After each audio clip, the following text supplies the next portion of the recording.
시청자 여러분 안녕하십니까? 출발 성공 투자 박민영입니다. 안녕하세요. 김수정입니다. 간밤 CPI가 월가의 예상치를 하회하는 수준으로 나오면서 금리 인상 종료에 대한 기대감이 커졌습니다. 이에 뉴욕 증시 3대 지수가 모두 환호했는데요. 나스닥 지수가 2% 이상 올랐다는 것, 또 기술주들이 특히나 강했다라는 부분을 시사하고 있습니다. 최근에 미국 장과 국내가 계속해서 디커플링 현상을 보여왔는데 오늘만큼은 커플링을 보여주면서 강한 시세 반영을 좀 해줬으면 좋겠습니다. 들려온 소식들이 정말 많았기 때문에 빠르게 시작해보도록 하죠. 일단 어제 장 분위기 한번 짚고 시작하겠습니다. 어제 전체적인 시장 분위기는 당연히 나쁘지 않았죠. 양지수 모두 올랐고 코스닥은 2% 이상의 상승을 나타냈습니다. 그 전 거래일은 상승 종목 비중이 20%대, 30%대였는데 어제는 상승 종목 비중이 양 시장에서 모두 80%를 기록했습니다. 코스피는 금융투자 중심, 기관 주도로 매수세가 강하게 유입됐고요. 코스닥은 외국인의 매수세가 유입되면서 세게 올라줬습니다. 테슬라 그리고 공매도 금지 이슈가 한 번 더 부각되면서 어제 시장의 상승 절반은 2차 전지 종목들이 담당해줬다라고 해도 과언이 아닙니다. 그만큼 대표 종목들 대형주부터 중소형주까지 너나 할 것 없이 2차 전지 종목의 강세가 도드라졌습니다. 반도체 쪽도 한미 반도체 쇼크 이후 그래도 빠르게 일부 회복세를 보여주고 있습니다. 엔비디아 차세대 H200 공개 이슈 등이 맞물리면서 중소형주들이 쇼크 반영 이후 반등을 시도했던 어제였습니다. 대표적으로 이스페타시스 혹은 프로텍, 레이저셀 등의 종목이 강했죠. 그 외에 본다면 시장은 여전히 숫자에 민감했습니다. 어제 숫자 종목을 보시면 하이트진로 정말 모처럼 이 정도 시세 보여준 것 같아요. 예상 상회하는 실적 내놓고 제품가 인상이 다음 분기부터 그러니까 이번 4분기부터 반영될 것이다 라는 기대감이 있었고요. CJ 프레시웨이 역시나 마찬가지였습니다. 8% 이상의 상승. 요즘 런치플레이션 이슈로 인해서 구내식당 이용자가 늘어나고 있다. 이런 기사도 심심치 않게 볼 수 있는데요. 뭐 그런 영향도 있을까요? 앞으로에 대한 기대감도 일부 많이 나오고 있습니다. 저렴한 밸류에 대한 긍정의 코멘트도 있었고요. 뷰노나 한국타이어테크놀로지, 메리츠금융지주 모두 다 실적이 좋았거나 앞으로 호실적에 대한 기대가 점쳐지면서 주가 반등을 보이기도 했습니다. 어느덧 실적 시즌이 마무리돼가고 있는데 과거 어느 때보다 시장 변동이 크다 보니까 그 어느 때보다 숫자에, 실적에 좀 더 민감하게 반응하는 시장입니다. 그래서 유달리 실적 시즌이 더 길게만 느껴지는 요즘입니다. 자, 시간 외의 실적에 어떤 것들이 있었는지 잠시 후에 같이 전할게요. 어제 2차 전지 반등을 자극한 뉴스, 어제 뉴욕장 브리핑 당시에 소개해드렸던 내용에 플러스 몇 가지가 더 있었습니다. 우선 미국의 캘리포니아 공무원 연금 측에서 3분기에 테슬라와 리비안 지분을 더 늘렸다라는 소식 어제 전해드렸죠. 이 캘리포니아 공무원 연금은 자산 운용 규모가 594조 원이나 되기 때문에 상당히 이슈에 민감하게 반응했습니다. 그리고 일요일에 이제 일론 머스크가 FSD 소프트웨어, 그러니까 완전 자율주행 소프트웨어 차기 버전을 2주 내로 준비할 것이다 라고 코멘트를 했는데 그 2주 안에 또 다른 이벤트가 하나 있죠. 바로 테슬라의 사이버 트럭입니다. 그러니까 시장에서는 이 사이버 트럭에 FSD 소프트웨어가 탑재돼서 나오는 게 아니냐라는 희망 회로를 돌렸고요. 그 기대감도 테슬라 주가 상승에 영향을 줬죠. 거기다가 차량 가격에 70에서 100% 관세를 매기고 있는 인도 측에서 최대 5년간 이 관세를 대폭 낮춰서 15% 수준으로 떨구는 것을 고려하고 있다라는 소식도 파이낸셜 타임즈를 인해서 보도가 있었습니다. 거기다가 지금 인도 태평양 경제 프레임워크에서 테슬라와 인도의 테슬라 CEO 혹은 인도 상무부 장관 등이 만남을 가질 수 있다 이런 얘기가 나오면서 그 기대감이 한껏 더해지고 있습니다. 여기서 몇 가지는 기대감입니다만 그래도 어느 정도 사실에 기반한 기대이기 때문에 시장은 조금 더 테슬라 반등에 힘을 실어주는 느낌이었고요. 어제 전해드린 내용 중 하나죠. 유럽 주요 소자 편의점 운영사인 이지그룹이 테슬라 슈퍼차저 장비를 구매한다라는 뉴스. 뉴스요. 사실 이것은 테슬라에게 엄청나게 뭐 장기 이득을 가져다 주고 이런 뉴스는 아닙니다. 단발성으로 끝날 수 있는 뉴스죠. 하지만 여러 이슈가 맞물리면서 테슬라의 주가가 어제 그리고 오늘 새벽 마감치까지 강하게 올라갔고요. 중국에서 또 가격을 올렸다라는 소식도 더해지기도 했습니다. 자, 그 밖에 리비안의 조지아주 새로운 전기차 공장 설립 뉴스, 그리고 국내에서는 대통령께서 이 근본적 개선 전까지는 공매도 금지하겠다라는 강경한 발언을 내놓으면서 공매도 금지 이슈에 민감한 2차 전지가 좀 더 강한 탄력을 받아갈 수 있었습니다. HSBC는 LG엔솔과 삼성 SDI가 내년 주가 50% 오를 거야 라는 전망치까지 더했죠. 여러 가지 이슈들이 좋았고 거기에 낙폭 과대 인식도 반영이 되면서 어제 2차 전지 종목들 세게 올라섰습니다. 자, 2차 전지는 오를 때 굉장히 강하게 올라주는 특성이 있죠. 그러다 보니까 오를 때는 악재마저도 약간 호재로 해석할 만큼 굉장히 강한 시세를 내기도 합니다. 최근에 나왔던 뉴스 중에 LG 엔솔이 몇몇 이제 합작 공장 설립을 취소했다라는 뉴스 등이 있었는데요. 그것을 뒤집어서 생각하는 언론 보도 등도 나오고 있어요. LG 엔솔이 합작 공장 설립을 하지 않는다면 기존의 공장에 계속해서 생산을 더해가고 늘려간다면 오히려 이득 자체를 나눠 가질 필요 없으니 더 긍정적이다라는 코멘트 등도 나왔습니다. 얼추 단기 낙폭 과대에 따른 인식에 여러 가지 뉴스가 잘 맞물리면서 더 추가적인 시세를 낼 수 있을지 살짝 기대가 됩니다. 잠시 후에 2차 전지 관련한 전략 좀 자세하게 짚어볼 거니까요. 끝까지 챙겨주시죠. 시간 외였습니다. 역시 실적에 따라 울고 웃는 모습이 있었는데요. 좋은 실적을 내놨거나 혹은 좋은 실적이 기대되거나 종목들입니다. 이렇게 빨간 축에 있는 것은 시간 외에서 상승부를 기록한 종목 모두 다 실적과 연관한 이슈가 있었고요. 반대로 시간 외에서 실적에 대한 실망감 혹은 우려감 속에 빠진 종목들입니다. 이 중에서는 TCC 스틸, 인벤티지랩 등의 최근 2차 전지 혹은 당뇨 비만 치료제 대표 종목들도 일단 시간의 하락을 나타내서 어떻게 진행될지 이 종목들은 봐야겠죠. 자이글 같은 경우는 시간의 하한가를 기록하기도 했습니다. 하지만 뭐 시장에 미치는 민감도가 굉장히 적은 종목이라서 일단 떼놓고요. TCC 스틸과 인벤티지랩 해석을 좀 잘 봐야 될 것 같습니다. 2차 전지 시세가 뉴욕장의 상승을 이어받아서 좋다면 TCC 스틸에 대해서 좀 새로운 주가 반등, 이제 바닥이다라는 인식이 나올 수 있을지 한번 지켜보도록 하죠. 드디어 CPI 나왔습니다. 사실 이번에는 어느 정도 안정을 찾을 것이다 라는 기대감들이 있었기 때문에 많이들 궁금해하진 않았던 것 같아요. 그래도 반드시 체크해야 되는 데이터이기 때문에 확인을 해보죠. 헤드라인과 코어 CPI가 모두 다 컨센을 하회했습니다. 9월 대비해서도 내려왔고요. 컨센보다 더 낮은 수치 등을 모두 기록했죠. 인플레 굿바이를 이제는 제대로 볼 수 있을 것인지 궁금합니다.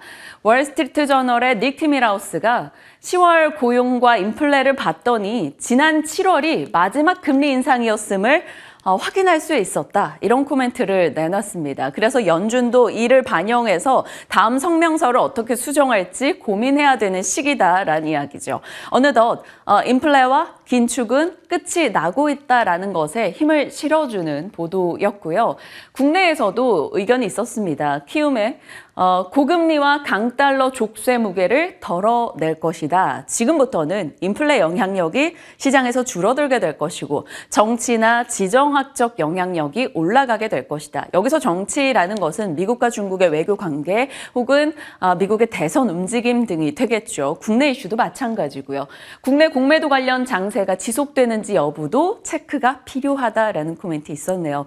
이제 물가 고민은 조금 덜어냈다라는 게 시장 다수의 평가가 되겠습니다. CPI 각 품목별로 지속 추적해서 정리를 하고 있었는데 간략합니다. 이번에는 에너지 쪽의 물가가 많이 떨어졌다라는 점 긍정적이고 주거비가 지난달 데이터가 좋지 못했었는데 이 부분도 안정을 찾았다라는 것도 마찬가지로 긍정적입니다. 차량 가격 역시나 그렇죠. 에너지, 주거비 어느 정도 안정을 찾고 주거비는 조금 후행적인 성향이 있기 때문에 추가적인 안정 기대감을 가져간다면 이제 CPI 걱정은 조금 덜었다라고 볼 수 있겠죠. 자, 이제 술에서 깰 때라는 제목을 썼는데 이것은 마켓워치 말을 좀 인용을 해본 겁니다. 마켓워치에서 나온 보도 중에 금리 인상은 데킬라 샷 같다라고 표현을 했더라고요. 무슨 말인가 했더니 많이 마시기 전에는 언제 충분히 마셨는지 알 수 없다. 한마디로 지금 긴축을 많이 했다, 충분히 했다라는 겁니다. 그래서 이제는 술에서 깨서 긴축을 종료하고 경기를 돌아봐야 된다라는 내용을 갖고 있죠. 그러면서 마켓워치는 연준은 가까운 시일 내에 금리 인하 행보로 돌아설 수 있다라고 코멘트했습니다. 이 가까운 시일이라는 코멘트 딱 듣자마자 어제 전해드렸던 UBS 전망이 생각납니다. UBS는 3월부터 금리 인하할 것이다. 그리고 275bp 11회 동안 베이비 스텝을 밟아 나갈 것이다. 이런 전망을 내놓기도 했었죠.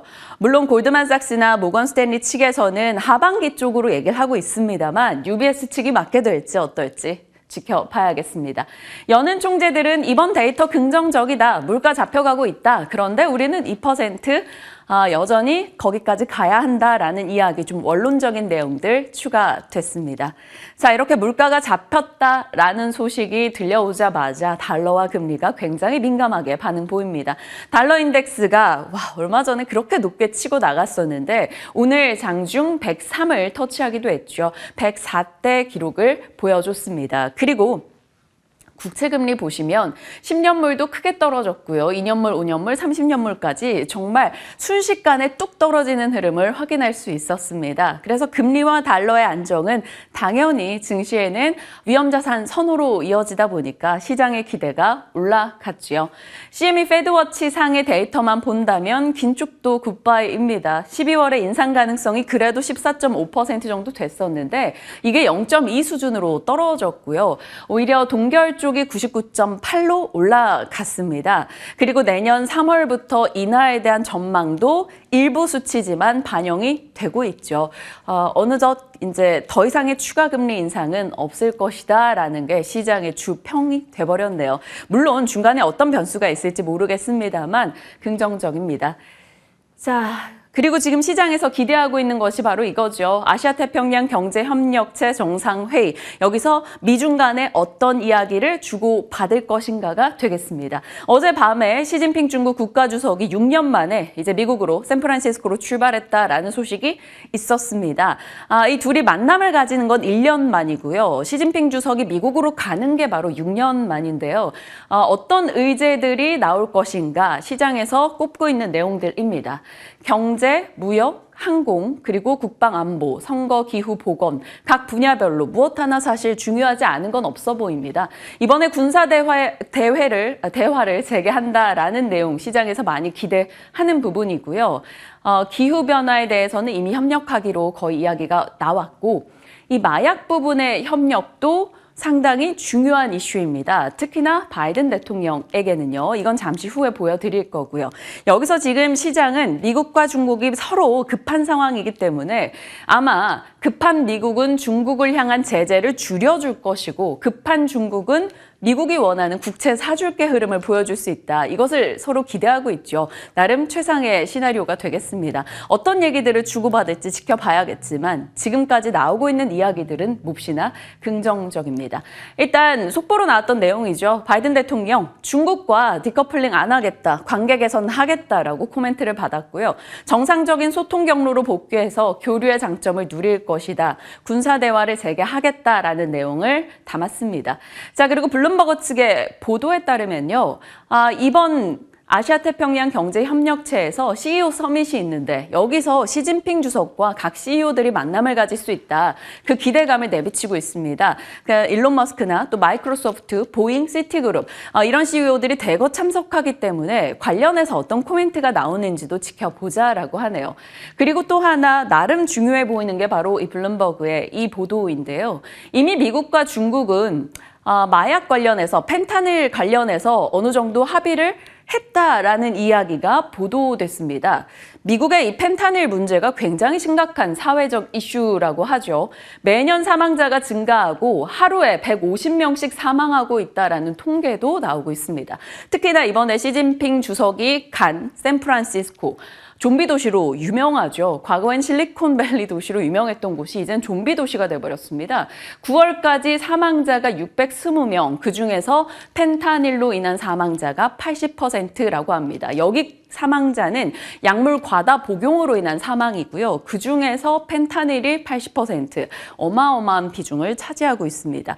이 펜타닐 관련해서 바이든이 해결하지 못하고 있다라는 이슈 속에 바이든의 지지율에도 약간 좀먹는 이슈였는데 이 부분에 대한 합의 기대감이 한껏 올라갔다라는 겁니다. 중국 측에서는 펜타닐 원료를 생산하거나 유통하는 추적 단속을 한다라는 합의를 내놨고 미국은 그에 대한 대가로 중국 공안부의 법의학연구소 제재를 해제해 주겠다라는 내용이 들어갈 것이다 라는 겁니다. 블룸버그의 보도고요. 이번 합의는 대선을 앞두고 유권자 최대 관심사인 펜타닐 문제, 결국 백악관의 승리가 될 수 있다라는 얘기도 같이 덧붙여졌네요. 여러모로 바이든에 대해서는 이번 정상회담이 굉장히 중요한 시기일 것 같습니다. 바이든의 걱정을 바이바이 할 수 있을지 시장에서 나오는 내용들 같이 정리해서 전해드리겠습니다. 좋은 뉴스들이 많았죠. 그러다 보니까 3대 지수 모두 다 올라섰습니다. 나스닥 2% 이상 상승했네요. 물가가 잡혔고 닉 티밀하우스부터 해서 시장의 참가자들은 금리 인상이 끝났다라는 식의 코멘트를 계속 내놓고 있습니다. 그 덕에 미국의 달러가 1년 만에 최대 하락을 기록했고요. 3개월 만에 최저치까지 내려갔죠. 금리 인상이 멈출 것이다. 혹은 금리 인하 시기가 당겨질 것이다 라는 기대감이 고금리에 짓눌려 있었던 섹터들에게는 환호하는 이슈가 됐습니다. 대표적으로는 테크나 태양광, 친환경 혹은 부동산 등이 되겠죠. 오늘 모든 업종이 상승을 보였는데 그중에서 유달리 강했던 섹터들이 바로 이쪽입니다. 지금 CPI 데이터를 보고 골디락스 기대감이 풍겨 나오고 있죠. 경제는 탄탄하고 물가는 잡힐 것이다. 이 골디락스 기대감이 지수를 끌어올렸고요. 바로 그 전날 중국이 부동산 부양책 1조 위안을 투입한다라는 얘기까지 들려왔습니다. 결국 강한 부양책에 대한 얘기까지 나오고 있다 보니까 시장에서는 여러모로 오늘 주가 반응을 드라마틱하게 보여줬어요. 엔비디아는 7년 만에 최장 상승, 무려 10거래 연속해서 올랐습니다. 그리고 신고가를 다시 썼죠. 뱅크 오브 아메리카에서는 신제품이 긍정적이고 목표가를 높여 잡는 모습이 나타났어요. 2% 상승했습니다. 마이크로소프트 역시나 오늘 신고가를 기록했습니다. 테슬라는 중국에서 가격 인상 이슈, 인도의 관세 낮아질 것이다라는 기대감 여러 가지가 작용하면서 오늘 정말 강하게 올랐어요. 6% 이상 상승했습니다. 앞서 말씀드렸던 고금리 타격 업종 혹은 바이든 지위가 흔들릴 것이다라는 우려감 등이 해소되면서 오늘 친환경 쪽이 전체적으로 강했습니다. 테슬라도 그랬고요. 썬런, 썬파워, 인페이즈, 태양광 업체들 최근에 실적 안 좋았고 IB 측에서 전망도 계속 낮춰잡고 있었는데 이 부분이 많이 오늘 해소되는 느낌이었습니다. 금리 하락으로 인해서 또 바이든의 성과 기대감으로 인해서 올랐는데 이 상승 탄력도가 너무나 좋습니다. 대형주인 인페이즈가 16%나 올랐다라는 점, 어느 정도로 이 섹터에 자금이 쏠렸는지를 느낄 수 있습니다. 보시다시피 거의 다 좋았습니다. 반도체, 친환경 에너지, 여기 지역은행 관련주, 유틸리티까지 전반의 상승이 나타났죠. AI 모멘텀이 지속되고 있습니다. 마이크로소프트의 이 AI 컨퍼런스에서 100여 개 AI 제품이 공개될 거다라는 웰스파고의 이야기도 있었고요. 그런 기대감 등이 반도체와 AI를 계속 자극하고 있죠. 미중 관계가 개선된다면 중국을 향한 반도체 제재가 완화될 수 있다라는 기대감일까요? 장비주들의 강세도 계속 이어지고 있습니다. 자, 그 밖에는 테슬라, 리비안 효과로 전기차 종목들 시세 너무 좋았고요. 태양광 쪽 고금리 부담이 해소되면서 바이든 승기 잡는 것에 대한 기대까지 더해졌습니다. 태양광과 풍력 모두 다 강세였고요. TPI 컴포지트는 무려 44%, 개별 이슈까지 더해서 주가 급등이 나오기도 했습니다. 자, 그리고 미국과 중국이 항공을 증편할 것이다라는 기대감도 있기 때문에 이 증편에 대한 기대 그리고 경기 회복 이슈 등이 맞물리면서 이렇게 항공주들의 주가도 굉장히 좋았습니다. 전체적으로 좋았던 뉴욕장이었네요. 자, 반도체에 대한 증권사 보고서들 페이지 수가 꽤 많은 인덱스 자료들이 하루 사이에 꽤 많이 쏟아졌습니다. 그중에서 생각해 볼 이슈, IBK에서 낸 보고서를 간략하게만 전해드릴게요. 이렇게 좀 적어놨는데 과거는 양으로 승부하는 시대였다면 지금은 질로 승부하는 시대로 바뀌고 있다. 그것이 바로 반도체 패러다임의 변화다라고 얘기하고 있습니다. 무슨 말인가 하면요. 과거는 결국 이제 규모의 경제로 대규모 생산을 해서 치킨 게임을 해가면서 가격 결정권을 잡아가는 자가 생존하는 시대였다면 지금은 달라졌다라는 거죠. 생산 이콜 수요가 아니다라는 겁니다. 생산하는 족족 수요로 이어지는 것이 아니라 수율 경쟁, 품질 경쟁으로 이어지고 있고 그 가운데서 엔비디아의 GPU 그리고 HBM, 이 AI 관련한 이슈들이 바로 핵심으로 떠오르고 있다라고 말하고 있습니다. 그래서 여전히 수요단의 눈높이를 좀 맞춰서 HBM 이슈를 계속 지켜보자라는 게 전체 이 반도체 보고서의 좀 주 맥락이 될 것 같고요. 이 AI, HBM 이슈는 어찌 하루 자고 나면 계속 나올까요? 분명 한미 반도체 이슈로 심리 위축이 살짝 있었음에도 불구하고 긍정의 시각들은 일단 쏟아지고 있습니다. 어제 삼성 개발자 컨퍼런스에서 생성형 AI 가우스가 공개됐죠. AI 소프트웨어 생성형 AI에 대한 기대감이 여기서 한 번 더 자극이 됐습니다. 그러면서 폴라리스 오피스나 코맥스 등의 종목들이 시간 외에서 강세 움직임을 나타냈고요. 엔비디아의 새로운 칩에 이제 삼성과 SK 하이닉스가 특수를 누릴 것이다 라는 내용도 많이 보도가 됐었습니다. 흔들림이 있었던 한미 반도체를 필두로 해서 다른 반도체 종목들 좀 볼만한지 아니면 여전히 좀 의심의 시선을 거두기 어려운 것인지 같이 고민해 보겠습니다. 잠시 후에 이 부분 전략 챙겨갈 거고요. 여전히 AI를 둘러싼 생태계는 아직까지 지속되고 있습니다. 그것이 HBM으로 가서 데이터 센터 소프트웨어, 자율주행 DDR5 어디로 건네지게 될지 모르겠지만요. 어제 장에서도 AI 종목들, 의료 AI까지도 강세를 많이 보였기 때문에 이쪽 시세를 놓기는 사실 어려워 보입니다. 자, 이번 주 피곤할 것 같다라고 말씀을 드렸었는데 그렇게 하루하루 지나가네요. 좀 전에 말씀드렸던 삼성의 개발자 컨퍼런스까지도 소화가 됐고요. 이제 바로 오늘이죠. 정상회담에 대한 기대감이 가장 높고요. 이제 내일이면 수능이 자리하고 있죠. 엔비디아 이제 중국향 새로운 반도체 3종도 이날 목요일에 출시될 예정입니다.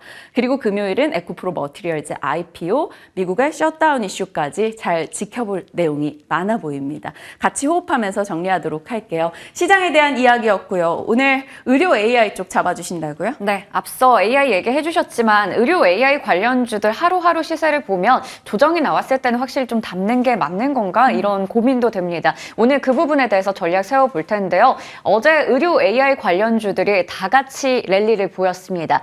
먼저 루닉과 뷰노가 대표적으로 이들을 이끌었다라고 볼 수가 있겠죠. 전반적으로 투자 심리에 좋은 영향을 주는 호재들이 전해진 건데요. 루닉 같은 경우 3D 유방암 검진 루닛 인사이트 DBT가 미국의 FDA 승인을 획득했다라는 소식이 전해졌습니다. 이제 미국 시장에 진출을 할 수 있다라는 기대감으로 이어지고 있고요. 뷰노 같은 경우 3분기 호실적을 냈는데 매출이 전년 동기 대비해서 거의 3배 이상 늘어났다고 합니다. 330%나 늘어난 수치를 기록하면서 어제 의료 AI 관련주 중에서는 17% 가장 높은 상승폭을 기록하기도 했습니다. 이렇게 다 같이 올라갔는데 하나씩 이슈들 짚어보도록 하겠습니다. 먼저 루닛입니다. 유방암 진단보조 AI 영상 분석 솔루션이 이제 미국의 FDA에서 시판전의 허가를 받았다라는 소식이 전해졌어요. 미국 시장에 본격적으로 진출을 하게 된다라는 기대감이 나타나고 있는데 미국 같은 경우에는 연간 이 유방암을 검진하는 환자가 4천만 명 정도에 달할 정도로 굉장히 큰 시장을 차지하고 있습니다. 65% 정도를 기록하고 있다라고 하는데요. 특히 미국의 전역의 유방암 검진 기관 중에서 약 90%가 이 DBT를 장비를 도입해서 사용하고 있다라는 측면에서 이 시장은 굉장히 공략한다면 매출도 잘 나올 것으로 기대가 되고 있습니다. 먼저 루닛 같은 경우 3분기의 누적 매출액은 전년 동기 대비해서 98% 정도를 늘어난 수치를 기록했습니다. 그리고 AI 솔루션을 도입하는 의료기관의 수가 글로벌로 봤을 때 3,000곳을 돌파했다라고 하는데요. 이렇게 계속해서 개수를 늘려가고 있는 상황에서 누적 해외 매출 같은 경우에도 170억 원으로 전체 누적 매출 비중 중에서도 해외 쪽의 비중이 상당히 압도적인 상황입니다. 그런 상황에서 4분기에는 루닛 인사이트 제품군을 글로벌 판매 확대하겠다, 더 늘려가겠다라는 이야기도 나왔기 때문에 어제 루닛 같은 경우 3% 이상 올라가면서 이렇게 좋은 소식을 전해주기도 했습니다. 그런데 루닛의 주가를 보면요.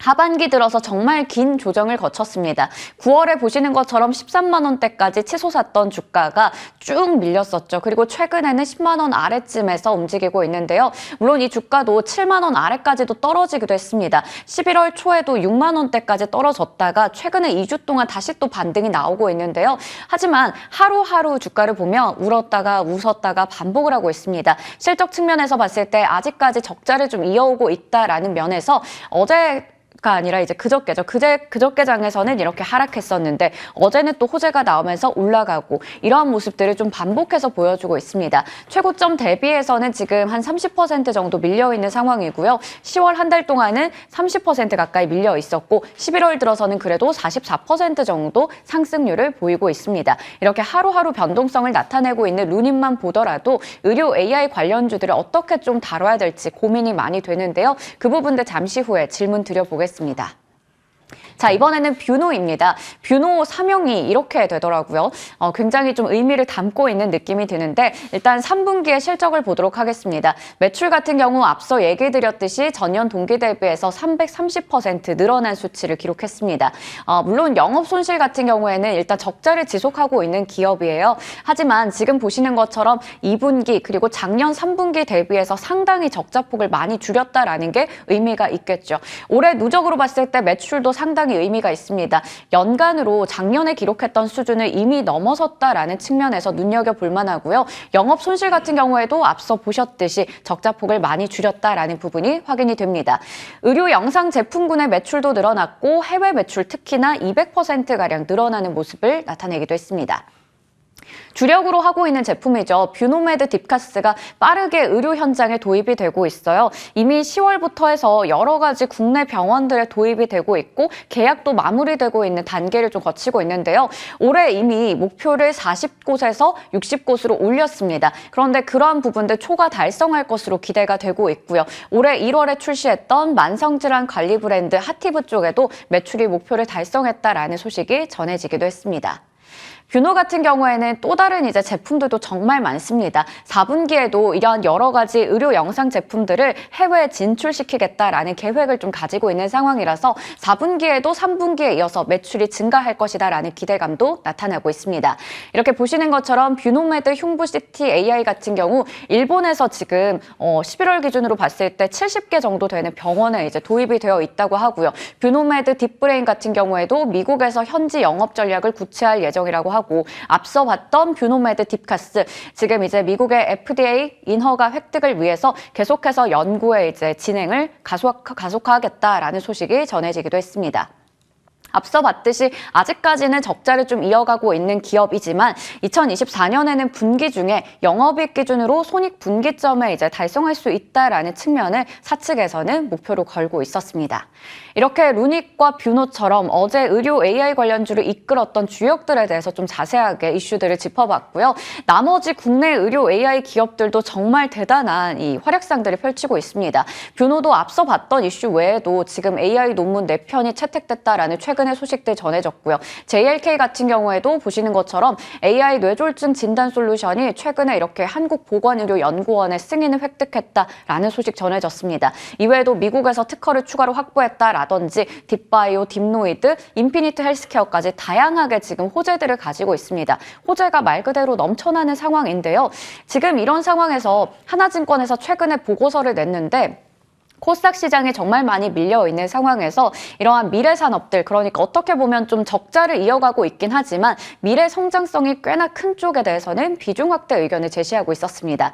의료 AI나 로봇 2차 전지가 대표적일 거고요. 최근에 낙폭이 과대했던 만큼 저점 매수 기회로 활용하자라는 게 골자였습니다. 그중에서도 의료 AI 같은 경우에는 정부 정책 지원이라는 하나의 또 모멘텀이 있겠고요. 내년에는 이 국내 주요 AI 기업들이 국내 보험 수가가 적용될 수 있고 있고 미국의 FDA 승인을 받으면서 해외 진출을 본격적으로 이룰 것이다라는 기대감도 내놓고 있었습니다.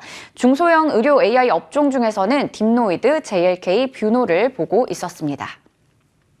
그런데 의료 AI 같은 경우에는 좀 넘어야 할 벽도 있습니다. 워낙에 이 의견에서 입장차가 나타나고 있기 때문인데요. 물론 정부에서는 이렇게 투자를 많이 하면서 지금 긍정적인 얘기들을 하고 있죠. 11월부터 디지털 의료기기 처방이 본격화된다. 이 중에서도 특히나 불면증 치료기기 같은 경우에는 뭐 조만간 보험 적용도 가능할 것이다라는 얘기도 나오고 있습니다. 하지만 산업계에서는 수년간 검증해서 위험성이 적다라고 하지만 의료계나 환자단체에서는 안전의 위협, 임상 비용을 전가하는 게 아닌가라는 이야기도 나오고 있기 때문에 이러한 부분들은 좀 하나의 요소로 체크해 봐야 될 것 같고요. 의료 AI 관련주 앞서 얘기 드렸듯이 호재가 넘쳐나는 상황에서 이렇게 주가가 밀릴 때마다 담아가는 게 좋을까요? 그렇다면 업종 내에서 탑픽은 어떻게 보시는지 여쭤보도록 하겠습니다.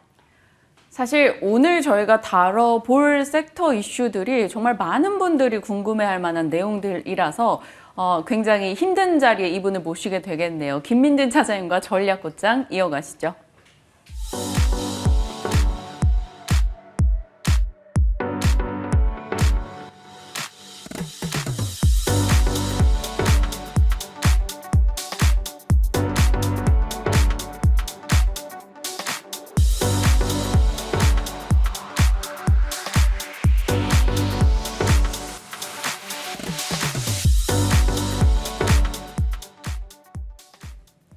시장에 대한 이야기 김민진 차장님과 함께합니다. 어서 오세요. 안녕하세요. 네, 어제 국내장도 2차 전지 필두로 흐름이 좋았고요. 밤사이 그 시세가 테슬라 또 이어졌고요.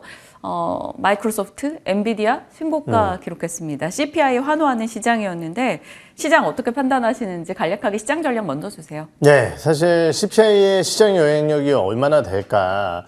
아무래도 이제 최근에는 채권금리의 단기 흐름에 따른 시장의 변동성이 더 컸었기 때문에 CPI의 영향력은 좀 줄어든 거 아닐까 이렇게 생각을 했었는데 저도 이제 어제 10시 반부터 또 CPI 발표되는 거 보고 있었는데요. 보자마자 뭐 미국 선물지수가 상승하는 것을 보면서 결국은 이제 CPI의 안정화가 만들어낼 수 있는 채권금리의 하락, 이것이 증시의 리스크온 분위기를 확장시켜주는 움직임들이 나타날 것이다라는 기대감들을 좀 가지는 부분이었던 것 같고요. 어제 이제 2차전지 관련주들이 올라왔는데 뭐 냉정하게 얘기해서 뭐 펀더멘탈적인 측면에서 뭔가의 변화가 있었냐 이것보다는 결국 어제 장중에 나왔었던 이제 대통령의 발언, 결국은 개정 관련된 여러 가지 이제 시스템이 완비되지 않는다라고 한다면 공매도는 계속 제한할 것이다라는 이슈, 이러한 부분들이 결국은 공매도 대표 주자로 인식되고 있는 2차전지 관련주들의 주가를 급등시킨 것이 아닌가라는 판단이 들고요. 오늘 같은 경우는 뭐 당연히 미국 시장이 상당히 좋았었던 상황, 거기에 더해서 아까 말씀드렸던 물가에 대한 부담이 줄어든 상황이기 때문에 결국은 국내 증시 같은 경우도 이러한 호재성 흐름을 받아갈 가능성이 높다라고 판단을 하고 있고요. 다만 이제 지수가 그러면 계속해서 갈 것이냐, 뭐 그렇지는 않을 것이다라고 생각을 하고 있습니다. 결국은 좁은 박스권 안에서의 등락을 거듭하는 상황이 될 가능성이 높다라고 보고 있는 상황이고, 그럼 어떤 종목을 봐야 될 것이냐라는 내용인데요. 네. 결국 이제 여러 차례 말씀드렸듯이 금리 안정화가 나타나게 된다라고 한다면 우리는 성장주를 포기할 수 없을 것 같습니다. 단기적인 반등 대응은 여전히 성장주로 해야 된다라는 판단이고요. 다만 반도체를 필두로 한 실적 호전주들 같은 경우도 최근에 주가는 나쁘지 않은 상황이에요. 증시 조정에도 불구하고 상대적으로 훨씬 더 잘 버텼다라고 판단을 하고 있고, 어제 같은 경우는 또 일부 음식료 관련주들이 양호한 실적을 내놓으면서 주가가 좋았었거든요. 이런 것들 생각해 본다라고 한다면은 성장주 반등 장세 속에서 중기적으로 봤을 때는 실적 호전주에 대한 관심을 지속적으로 가져가 봐야 될 것 같습니다. 단기적으로는 성장주 반등, 그리고 중기적으로는 실적 호전주 중심의 대응을 해보자 의견 주셨어요. 지금 심플하게 어제도 반등, 그리고 테슬라 필두로 해서 미국에서 2차 전지 좋았고 고금리 압박 혹은 바이든의 우려 이런 것들을 좀 탈피해서 2차 전지가 추가 반등이 단기적으로 나온다면 보유자분들은 그런 그 반등을 이용해서 나와야 될까요? 우선 장기 투자자, 내가 너무 많이 물려 있다라고 한다면은 사실은 이 반등이 미미하게 느껴지실 겁니다. 그런데 단기적인 대응 전략을 수립하신 분들, 특히 이제 뭐 최근 급락시에 매수하신 분들이라고 한다면은 반등 시에는 비중 축소 관점이 저는 적절하다고 생각을 하고 있고요. 그 이유는 결국은 대외 변수라고 할 수 있는 전기차 쪽의 전반적인 내용 자체가 아직까지 변한 건 없다라고 판단을 하기 때문이에요. 2차전지 관련주들은 저는 이제 내년도에는 한번 기회는 온다라고 생각을 합니다. 네. 왜냐면은 올해는 영업이익 성장률이 굉장히 부진했었지만은 내년도에는 다시 회복될 가능성이 저는 꽤 높다라고 생각을 하고 있거든요. 아직까지는 그러한 것들을 보여줄 수 있을 만한 숫자를 보여주지 못했기 때문에 단기적인 대응 전략이 유효하다고 판단하는 이유도 여기에 있습니다. 네, 좀 내년에 개선을 예상하고 있지만 단기적인 변동 역시나 예상되기 때문에 그걸 감안해서 전략을 주셨어요. 좀 길게 끌고 가시는 분들 혹은 짧게 대응하시는 분들은 각각의 전략을 좀 참고하시면 되겠습니다. 자, 성장주 쪽, 그러니까 고금리 압박을 받았던 섹터들이 미국장에서는 거의 환호하면서 올라갔어요. 뭐 네. 친환경 거의 전반이 급등이 나올 정도였는데 국내에서는 또 고금리 압박을 많이 받는 쪽이 바로 네이버, 카카오 등이잖아요. 근데 최근에 카카오, 네이버 이쪽 분위기들이 꽤 좋고 특히나 카카오에 대해서 좀 긍정적인 시각들이 솔솔 나오더라고요. 네, 아무래도 이제 카카오 같은 경우는 뭐 여러 가지 국정감사 이슈라든지 이런 것들이 지나고 나면은 네. 연말에는 또 주가가 조금씩 움직이는 대표적인 기업 중에 하나고, 아까 제가 이제 금리가 안정화되면은 성장주, 우리나라는 이제 플랫폼주들이 대표적인 섹터일 것 같고요. 거기에 더해서 실적이 생각보다 괜찮은 기업들. 근데 이 두 가지가 다 통용되는 것이 카카오였습니다. 이번 3분기 실적 예상치를 상회하는 실적이 나왔었다라는 거죠. 거기에 더해서 이제 앞으로의 실적에서 가장 중요한 내용이라고 할 수 있는 것이 결국 카카오 입장에서는 광고 부분이라고 볼 수 있을 것 같은데요. 지금 이제 광고 경기가 어느 정도 이제 월별 광고 지수가 발표가 되게 되는데요. 거의 이제 저점을 찍고 조금씩 머리를 틀 만한 자리까지 나타나고 있는 상황입니다. 아무래도 이제 연말 성수기까지 고려해 본다라고 한다면은 이러한 부분들에 따른 광고 수익 자체는 조금 더 올라갈 가능성이 있다라고 판단을 하고 있고요. 물론 이제 불안 요소라고 한다면은 최근에 이제 조정을 받고 있는 엔터주들, 특히 이제 SM을 인수를 했기 때문에 네. 이 SM 관련된 첫 번째 실적 불확실성이 있고요. 두 번째는 인수 과정에서의 불확실성. 거기에 대해서 카카오 모빌리티와 같은 전반적인 자회사들, 비상장 자회사들에 대한 상장 계획이 다양한 이슈로 인해서 불확실성이 커졌다는 점, 이러한 것들은 주가의 상승을 방해하는 요인으로 작용하게 될 것입니다. 하지만은 이번에 이제 수수료 인하 방안을 언급을 했고, 이러한 부분들과 함께 시장에서는 카카오 모빌리티의 변화된 매출액과 그리고 SM 관련된 리스크가 만약에 이제 시간이 흘러서 제거되게 된다라고 한다면은 이러한 불확실성보다는 본업이라고 할 수 있는 카카오톡 플랫폼 쪽에 포커스를 맞추게 될 가능성이 높고요. 네. 그렇다라고 한다면은 현 주가보다는 조금 더 위쪽을 노릴 수 있지 않을까라는 판단이 들기 때문에 긍정적인 투자 의견을 드릴 수 있을 것 같습니다. 갖고 계신 분들 일단 끌고 가보자 이고 지금 그러면 신규 진입도 가능하다라는 답변인 거겠죠? 네, 아직까지는 가능한데요. 사실 좀 조심을 하셔야 될 게, 아까 말씀드렸지만 카카오는 여러 가지 규제 관련된 리스크가 있습니다. 그렇기 때문에 이러한 부분들에 따른 주가의 변동성이 하방으로 확대되게 된다라고 한다면은 그때는 손절을 하고 나오실 각오를 하고 대응 전략을 수립하시는 것이 좋으실 것 같습니다. 지금으로서 리스크 요인도 분명히 있으나 상방 요인이 좀 더 우세하기 때문에 일단 진입 가능하다라는 의견 주셨고, 리스크 요인이 부각된다면 빠른 대응을 해보자라는 주의사항도 덧붙여 주셨네요. 자, 의료 AI도 가보겠습니다. 사실 그 전날 시간에서 루닛이 실적 이제 부진으로 하락하는 게 네. 조금 걱정했거든요. 그런데 어제 뭐 미국의 FDA 이슈부터 해서 또 실적 등이 꽤 잘 나온 업체들 힘입어서 주가 네. 급등이 나왔단 말이죠.